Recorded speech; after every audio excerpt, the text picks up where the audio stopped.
How does It's Always Sunny in Philadelphia maintain its hilarity and longevity? Plus, The Mysteries of Silo on Apple TV Plus. An Alabama Take projection. hello, thanks for tuning in, Taking It Down, the TV and streaming podcast from the Alabama Take, where we prompt conversations for thoughtful, busy TV devotees, all from us, your irreverent outsiders. I'm Blaine Duncan. I'm the editor-in-chief of the Alabama Take. I always could not help dissecting why I like what I like and why I dislike what I dislike when it comes to TV, movies, and more. I have an English degree and a side hustle as an English teacher, so I'll try my best to offer insight that you can use for conversation with others, or even with us, or even just to think about. Luckily, my ideas aren't the only set of viewpoints on this podcast each week, as with me are the other host, Adam Morrow's an erudite traveling and studio musician with a penchant for fine literature. Donovan Ronwald is a media specialist with encyclopedic knowledge on film, television, and more. And Natalie Morrow, she's the first person to ask about fantasy, sci-fi, comics, trashy reality TV, and she's a huge Beyonce fan.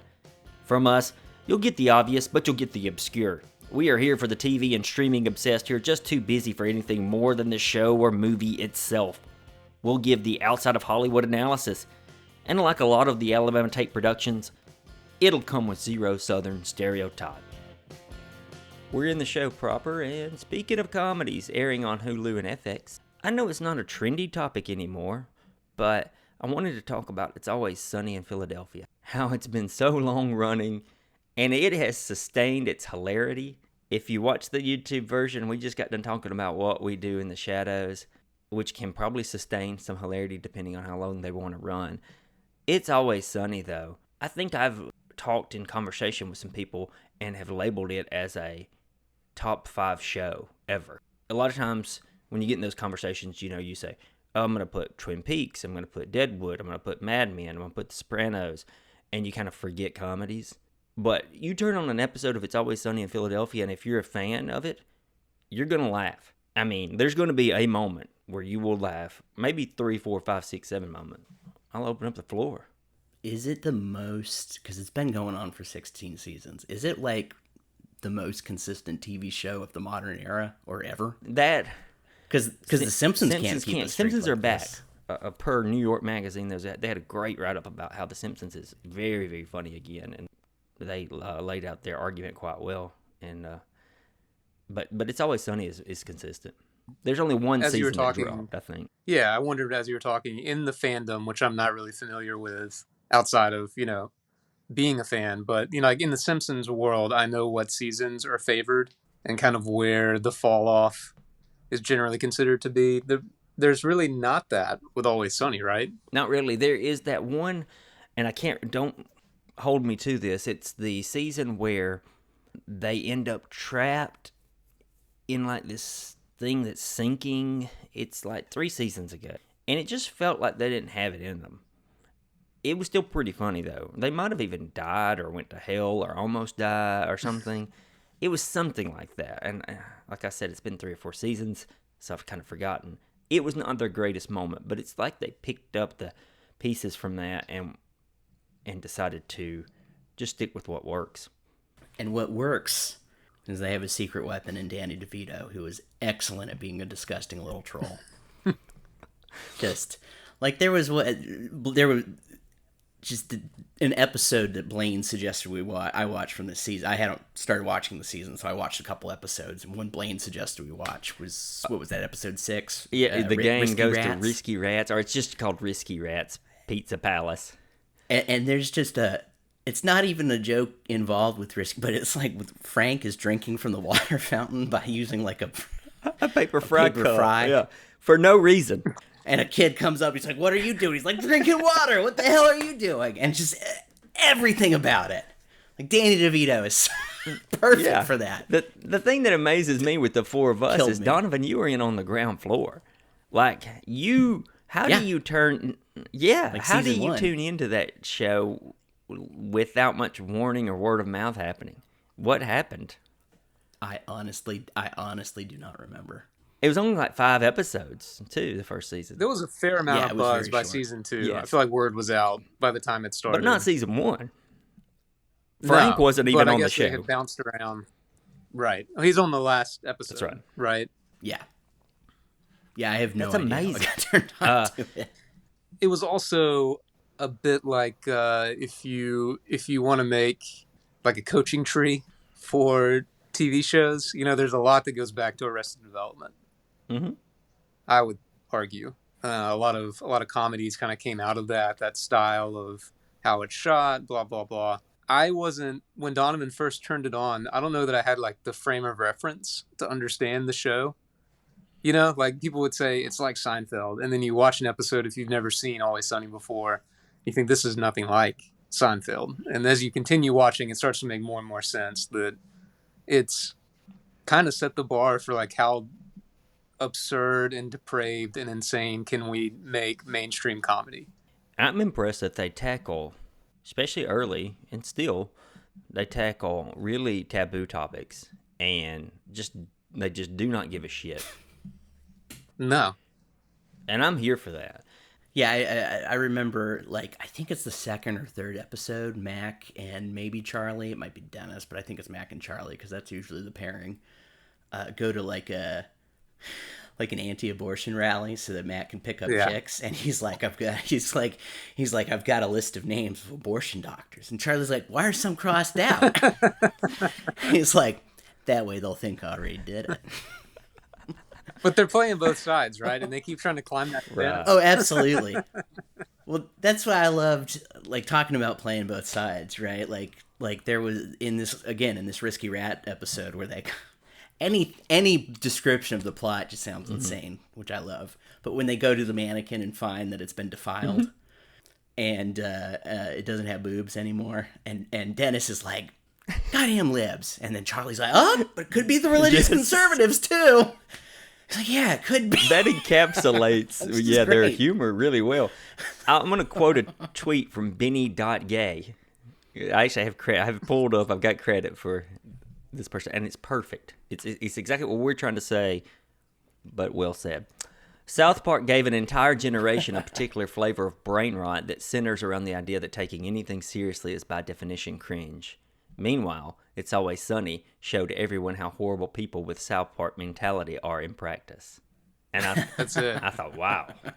I love it. Yeah. South Park did not have a great week on Twitter. Tell me more. Just a lot of people saying that its ultimate point is to reinforce the status quo. That anybody that caring about anything is uncool.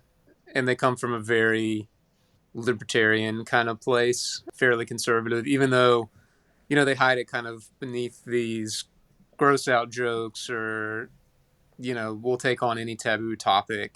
And it kind of makes it seem like maybe they're more progressive than they are.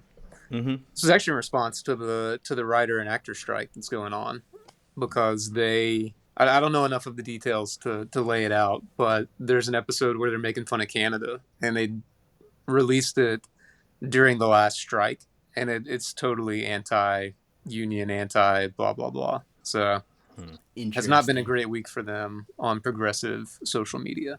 Didn't know that. It's Always Sunny, some of their better episodes, they don't always have to do this, but like the Risky Rat Pizza and Amusement was actually a lot about how kids' culture changes with times and the effects it has on the adults. I love that. I'm fascinated by that topic. Like, you remember in the 80s when it was like this, and now it's in the 90s, we did this, and now it's like, yeah, I love that shit.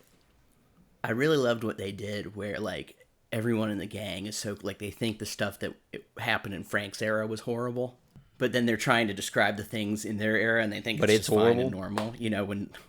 When Dee's like, mostly ethnic humor, and Frank goes, racist stuff. She's like, no, just like, who belongs, who doesn't belong. It's great. It's great. Also, the smash cut to Mac sullenly drinking a juice box in the timeout or the feelings room or whatever. Yeah, because they went from paddling to timeout to talking about the feelings in timeout. Yes. And Mac says, "Where's the shame I'm supposed to be feeling? If you don't feel shame, you don't feel bad about yourself. You don't hate yourself enough to stop." That's a good point. That's how I was raised. That makes sense with where I am today. The scene with Charlie talking about how monsters should sound perfect is just how monsters should sound is really great for idiot fanboys who go online to complain about how ridiculous such things are, like having a black Little Mermaid is. I loved it when he's like, he's like trying, like the whole character is offensive, and Charlie doesn't get it, and he's like, oh, because it was a white guy doing the voice. He's like, oh, I get it. Representation is important in monsters. And this season, I don't know if you guys have watched how many episodes you've watched, but they've really managed to drop in some of the old characters that they use sporadically, and that's just always fun. Yeah, what is it? The bowling alley one. They've got Dee's team is like a who's who of weirdos. What's her name? Artemis is on it. Artemis is on it, as well as Snail, and of course the McPoyle brothers are running the bowling alley. I mean, see, just the names make you laugh. Yeah, they just play with their mythos, and they do it without being nostalgic, which I find interesting. You know, when the McPoyles are on screen, you're not thinking, God, this is just a nostalgic drop. You're just, they're just trying to milk it for what was happening 12 years ago. Not really. They're there in a totally different capacity other than being creepy and weird. For me, the other standout episode of the 3 I've seen was the one where they try and take Frank's gun from him because he shot everyone. The name of the episodes are so good, too, because everyone got shot. Every time Frank is just doing something stupid with his gun, it's just like danger. It's great. Sells it so This is a hard ask, but do any of you have a favorite moment from any episode of the... Because I've got mine. I'm just curious if you guys have one that just really still makes you laugh. Of like the whole series or this season? Yeah, going back. There's so many. Honestly, there's 2 that I always think of. One is 3, and they're all cat related. One is the Kitten Mittens commercial. Kitten Mittens is an all-time great television. Love it, dude. The other one is when they like lose a cat in the wall, and they keep putting cats in the wall. So you like try and get the cats out. Yeah, and then the third would be when Charlie's like says to Dee, like, walk a mile in my shoes. He makes her stay over at his place. And he's like, all right, like you gotta chug a beer and huff glue and eat this cat food really fast. It's got a chemical reaction that makes you feel really sick and really awful, and you get really tired and you fall right asleep. That is, to me, the funniest moment on the show. That was one of mine. Him eating the cat food and then drinking the whiskey or whatever really quickly, so he doesn't taste the cat food. Frank comes in and does it, right? And just falls without asking. Rolling and holding his stomach. Because there's 50 feral cats outside yowling, and you don't want to sleep. You don't even know what that sounds like. That this season they reveal that there's actually a room behind that. It's just an empty room Charlie's never used, so they're sleeping together for no reason at all. That reminds me of the when they're fighting, and Frank, he keeps yelling at Frank when they're going to bed. Frank, don't go in the crevice. Don't go in the crevice, Frank. Yes. It's like this show is like word association too, because it just thinking about these make me think of my other 2 favorite moments, which is when Frank poops in the bed, but they're trying to figure out who did it, who the mystery turd came from, and then the other one where. I feel like you just summed up why Natalie hasn't talked for the last 5 minutes.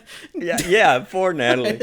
Where Dennis is eating cereal in his car, and Frank is listening to directions of Charlie on tape, and he rear ends Dennis, and the gang has a trial, and it comes out that Frank has a certificate specifically saying he doesn't have donkey brains because he felt that's right. And Charlie's his lawyer. He goes to the hospital. Does Dennis have such a certificate? Okay. That does take me to my favorite, and it still makes me laugh. I saw it, I guess, on Instagram Reels. Someone posted it for some reason. And it's Frank took over a tourist boat or bus. Oh, yeah. Was it a boat?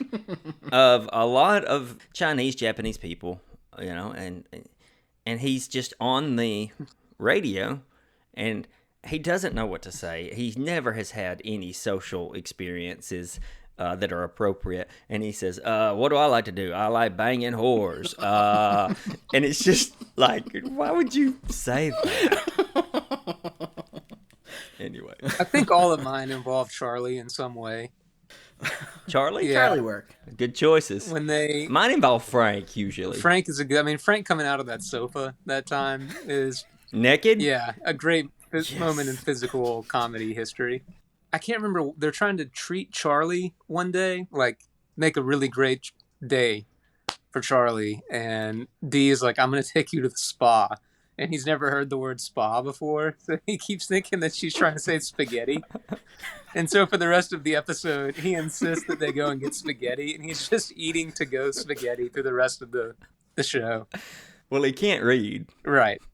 Oh, man. I mean, there's so much to go on. The fact that Mac's dad hates him, but he adores... I mean, pick any plot. Like, Dennis is probably a serial killer.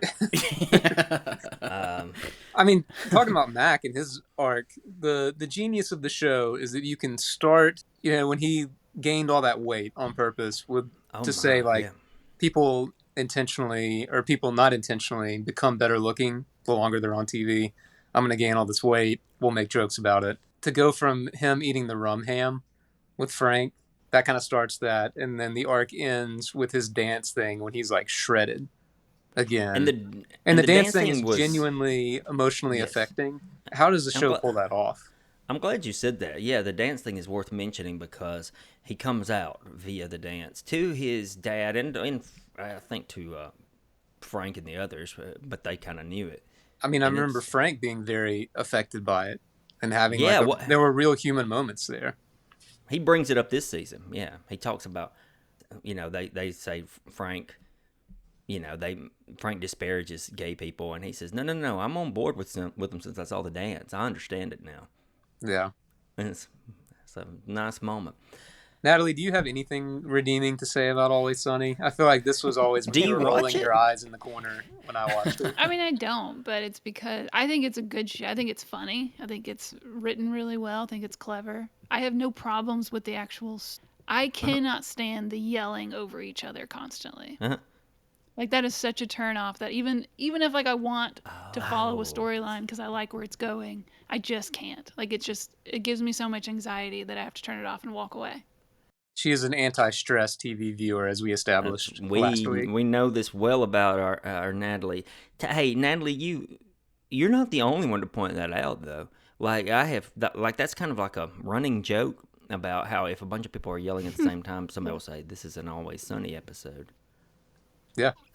Interesting. Oh, man. I can't get enough of it. I always get so cheerful when it revs up a new season.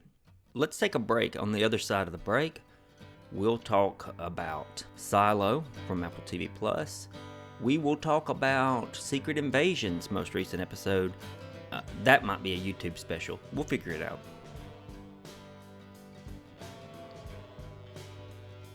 So last week I briefly brought up Silo on Apple TV+. I gave it a meek recommendation at the time. I'd only watched 1 or 2 episodes. The show, we're going to spoil for 4 of the 10 episodes, the first 4. Be forewarned, but before we do, stick around, see if it's for you. The show is a science fiction drama TV series, obviously, created by Graham Yost, based on the Wool series. I think I'm getting that right. A series of novels. Wool. I've seen it in Barnes & Noble. Okay, cool. I've never read it, but I think you got it right. There you go, my next question. Did you, is it a recent series of books? Recent-ish, right? Well, I don't know. Recent. I mean, I say that now, and, it could have been any time within the last 15 years, I guess. Okay. Author, I can look it up. That's recent in book terms. In book terms, it can be. Yeah, fairly recent. Hugh Howey is the author of the novels. Set of them, apparently. The setting is a dystopian future, seems to be, where community exists in this giant underground silo, hence the name. I think it's 144 levels. Stars Rebecca Ferguson as Juliet. She's an engineer who becomes entangled in the mysteries of a murder or two, and then like their habitat as well. She kind of is trying to piece together what the hell's going on, big and small. None of us have familiarity with the books. Neither do I. Didn't even know it was a set of books. I just started the show, and then, the end credits tell you based on the books. We're at least 4 episodes deep. Here come spoilers, probably. I think we can all recommend it. Adam seemed in a text message to be kind of digging it. So I'm going to let Adam and Natalie pick it up from here, just what they're thinking, and then we're going to get spoilers really soon, so just be forewarned. I like a good world building show. I'm interested in where it goes from. I guess we don't have to get into spoilers yet, but that's my opening compliment. Why I dug it was I enjoyed the world that it was living in, and it felt like a promising setup. Sometimes you feel a little constrained, maybe with something like that, where it could almost be a play, that's so small, but it feels expansive enough as people go up and down the silo, the different levels that, I'm into it. And whatever the mystery is has been kept vague enough yet intriguing enough. That can be a frustrating thing, because the question is obviously, why are they stuck in here? What's it really like outside? And they're teasing that enough to keep me interested. In addition to, it's a world building. It's obviously got some dark themes with murder mystery type of stuff, but it doesn't feel difficult. It still feels like pretty light, easy to watch, at least to me. It feels, I told Adam when we watched the first couple of episodes, it feels like a very highly produced episode of Doctor Who, which to me is great. It's just, it doesn't feel, I guess, just heavy. It's just an enjoyable, still mystery-ish thing, but it's entertaining. I'm into it. This is 100% a setup that a doctor could have accidentally stumbled into. Okay. It's definitely filmed on the Disney World set of Galaxy's Edge, the Star Wars set. If you've ever visited, it looks a lot like this. Really? Place. Yeah, it does. Dingy, very stone, everything built with like this concrete and stone look. That may be part of why I'm enjoying it, is I just like the aesthetic. It's got an aesthetic. I found in around episode 5 that the aesthetic gets a little claustrophobic. You start to wish they could go somewhere. And that's not a spoiler in the least, but I'm curious how they will work around that, or if they just don't, or they continue to let that be a motif, because that would make sense too. Well, not to get into, can we get into spoilers here? Let's do it. Let's get in spoilers, episodes 1 through 4. I think just to make the point about the potential claustrophobic feelings, when Juliet does go, into where the original drill was and is dangling over the water, the promise of figuring all that out is kind of like the release valve on the claustrophobia to me. That there's the potential of something outside, of course, but there's also more mystery in the space itself. And the way that people from different levels talk about the other levels, there's a sociological component, but it also makes it feel bigger than it probably really is. Yeah, it's huge. It takes like a day or two to get to from top to bottom. Right. I'm all in on the drill cavern, the lake, whatever's down there. It felt very similar to some moments in Lodge 49. I don't know if it made you think of that, Natalie, but that one is almost, I love that show, and it's on a different level from this one so far, but that one was like a cosmic portal situation, potentially, and this feels a little bit more grounded than that. When she gets to that cavern, it is breathtaking in its immensity. Yes. And you're right, it does contrast their habitats and their apartments that they have to live in. Donovan, it reminds me a bit of a book that you recommended to me, Piranesi. Yeah. How so? Well, the setup there is someone is in a mysterious place that just seems vast, but it is a different setup, but it feels a bit. How would you describe that, Donovan? It's not subterranean, but it's vast and cavernous and improbable, but also the guy chronicling it just records everything so matter-of-factly that there's almost that, like, good dissonance Right. of like, how could this be and what is it? Almost feels like a dreamscape.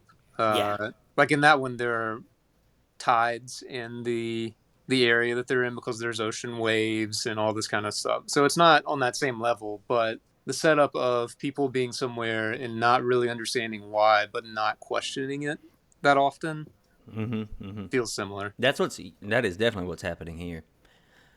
There's this pervasive idea throughout all of the episodes that if you hide information and you're the one that gets to hide it, you're the one in power.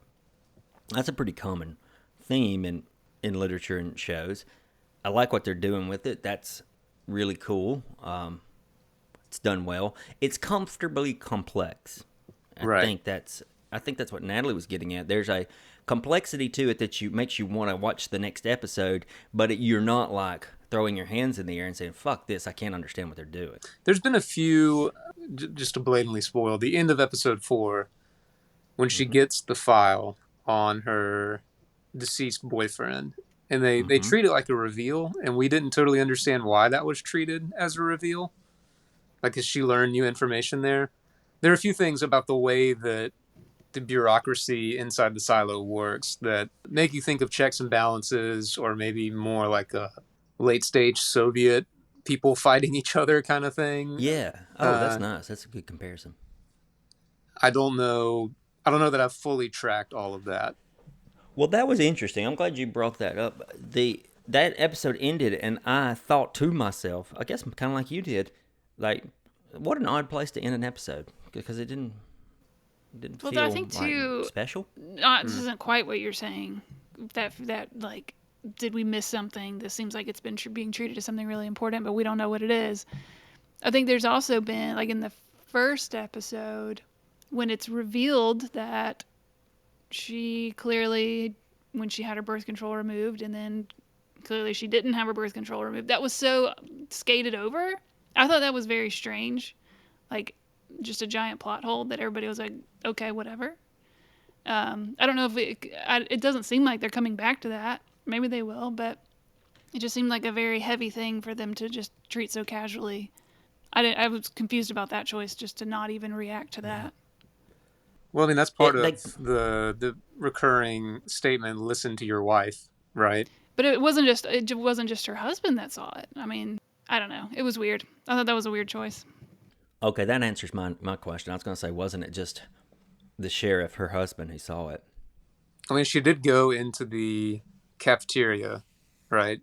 The Rashida Jones character, but I don't know if somebody walked in covered in blood and it seems like everybody knows everybody's business and would have known that they have just failed their third and final attempt at having a kid.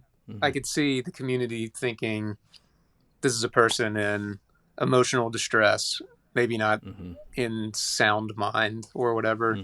And she asked to go outside, which is also proof that she might. But even if it was Right. just her husband, that's beyond listen to your wife. She knew it was going to be an issue, so she presented physical proof. How does he not just ask somebody, like, hey, what's this about? But that, I think there's a fear of asking too much. Yeah. I think he's scared of judicial. I think that even, a lot of them see when the power goes out briefly, the screen changes. And nobody really raises a stink, but they all look, and they almost look like they wish they hadn't seen it. That's a question that they seem to have tucked away for now. Where I am, I know I'm one episode ahead, but it's not that big of a jump. That they want to tuck away the whole what's going on outside, I think for the betterment of the show, because what they're investigating now is pretty interesting. We'll go ahead and ask the question, the $1 million question of the show. What do you guys think? Is it okay outside? Is the screen they're looking at in the astronaut kind of suit, does it project a nicer view so that they will clean in hopes that everybody will see how nice it is? I mean, are they pumping them with gas and kills them? What's your theory on what happens when they go outside? You got plenty of options, Feels too early to have a theory. We know so little. Yeah, I just seen so many message boards after episode 1 and 2 just be like, oh, well, the screen that they see in the mask is fake, or it's somehow controlled and they're not seeing reality. Once they're out there. It's too picture perfect, I will say that. I mean, it is a bright blue sky. It is really, really green. Well, and it's I don't know if when she was watching the screen, when she went down to do her IT work and they were looking at the hard drive, you could see the reflection of the flying V of the birds flying by, and then that's exactly what they saw when they go out. So it's like, yeah, maybe it is. Maybe that is a projection for them and not for real people. Real people. Like a last mercy because they know they're going to die, so they see something here's some beautiful. euphoria. Feel better about your situation. The message board theory is they put the very beautiful nature on that screen in their helmet so that they will want to clean. Right. So they'll be like, look, it's actually nice out here. We're okay. Come out. They'll clean because they can't hear them. There is a possibility that it's pretty desolate and barren out there, but it's also okay to live after 144 years. Right. But if you let people go, you lose control over who's in charge. Right. It seems like a lot of people, I mean, regardless of what the truth is, there are people who want power, and there are a larger number of people who don't want to exist through a shakeup because shakeups are scary. It's true. Is the girl's accent distracting to anybody else? She drops that accent here and there, and then she brings it up again. Is she Irish? Scandinavian, yeah. Swedish, right? Wow. I'd never heard of this actress. I knew, yeah, she's pretty good. Big role for her, though. The classic streaming era bait and switch of, oh, Rashida Jones is in this program. No, she's not. Or Oscar winner David Oyelowo. Or Tim Robbins is in it, and he doesn't show up until, episode 3? Something like that.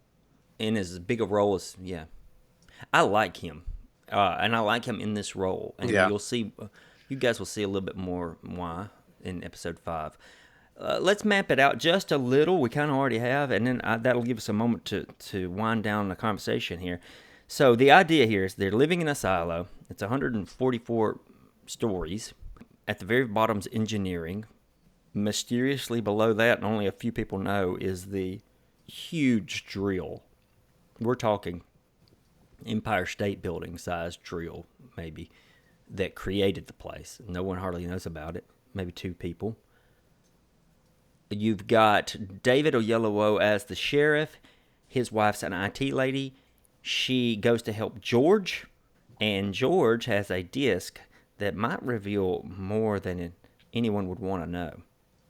And she finds it out. She decides suddenly that we're being lied to. My birth control's still in me. She cuts it out. She volunteers to go outside because she thinks she can live. She dies, seemingly. And David Oyelowo, after a little while, decides, I'm going to do the same thing as sheriff. I'm going to volunteer to go out because I want to be with my wife. He's since hooked up with the engineer, Juliet, and she's shown him the cavern, shown him some relics from way back when. That's what I've got mapped out so far. What am I missing? Once he's gone, he asked that Juliet become sheriff in his place. He left a note. And so she's going to take up the mantle of sheriff. Sheriff reports to the mayor. Mayor seems to report to judicial. But also have some autonomy. Also has some autonomy to do things like put on parades, make some bigger decisions than that. Pick the sheriff. Pick the sheriff. Mayor Where dies. Are you? Okay, that was my question. Yeah. You've seen the mayor die. She had been mayor for 40-something years. Everybody loves her. Beloved mayor. The guy, I forget his name. Is his name? I forget the actor's name, but the deputy? Mm-hmm. He is so good. You'll see him in occasional things, usually westerns. Or You talking about Will Patton? Will Patton. Yeah. Yeah, you knew him. Where do you recognize him from? Well, he actually does a lot of audiobooks. He's very good at it. No way. That makes perfect sense. And he was, this confuses me a lot as someone in the generation that was shown Remember the Titans. At every opportunity. He That's was Coach Yost, and so every time it says Graham Yost on the screen as in the credits or whatever, I get confused because that Will Patton's not Graham Yost, but he is Cody Donovan, Yost you're in going my to head. love this. This is for Donovan. You know how I remember Will Patton the most? Please tell me. He was the villain in the famous Kevin Costner picture, The Postman. I always bring up The Postman on this show. No one's seen The fucking Postman but me. I've been warned away from it. He was the Kevin villain Costner in... in Waterworld too. That was pretty bad. Yeah. Also, yeah. What is wrong Yeah. with him? Are we about Bad to choices. Don't disparage Waterworld, Donovan. Don't disparage Kevin Costner to me, friend. No, Will Patton is also the villainous type character in Outer Range, which came out last year. Josh Brolin show on Amazon Prime. Yeah, I didn't know that. He was really good in it too. Will Patton's just good, man. If Anyway, you ever have an itch to listen to Dennis Johnson's Train Dreams, Will Patton will be the No. voice that guides you through it. no, It's wonderful. I didn't know you were an audiobook guy. I'm usually not. A specific kind of book, nonfiction, is fair game, and a specific kind of fiction. And I had read Train Dreams a couple of times, and some buddies were reading it, and it was a short listen. I'll listen while I run, do that sort of thing. About 5 minutes. It really is less than. It's probably a Less couple than of 30? hours, something like that. Audiobooks seem to be more, if you like the narrator, go find what they read, rather than if you like the book. Yeah, I would agree with that. Like It's a different genre. Andy Serkis doing Lord of the Rings is very good. Really. Yeah, Maybe that's how I should digest maybe Lord of the so. Rings. I just can't keep my brain on track of an audio. You got to have be that trouble. doing something pretty. You got to be running or driving or. People who just listen to audiobooks all the time, I can't really do that. I have to be doing something that could be described as monotonous, Monotonous or brainless. Yeah, I could only do it when I was driving or exercising, and even then, I would still not, just lose focus. Yes, same here. With a book, you can go back and look at the page you kind of forgot or two. Yeah. That's the thing. If it's of a certain, it has to be of a certain narrative quality for me to go with an audiobook. I would never have consumed Train Dreams for the first time via audiobook. Maybe that's what I should do. Consume something I've already read as a reread because I don't reread books. That's interesting. I did Norwood as an audiobook when I had to drive more. It was about 6 hours. Narrator was good, and I knew all the beats, so it made me laugh. That was Do pretty. you know who pleasant. narrated it? No idea. Oh, I mean, I guess I could look it up, but I don't know. Norwood by Raz. Perfect. The Raz of the South. We're going to come to the end of our audio. If you're a podcast listener and you listen to us in some sort of podcast app, thanks. This is technically the end of our show. But if you prefer more, if you like us, if you like hanging out with us, we like hanging out with you. We're going to put our Secret Invasion talk on YouTube. And it'll just be at the end of this. Thanks, everyone.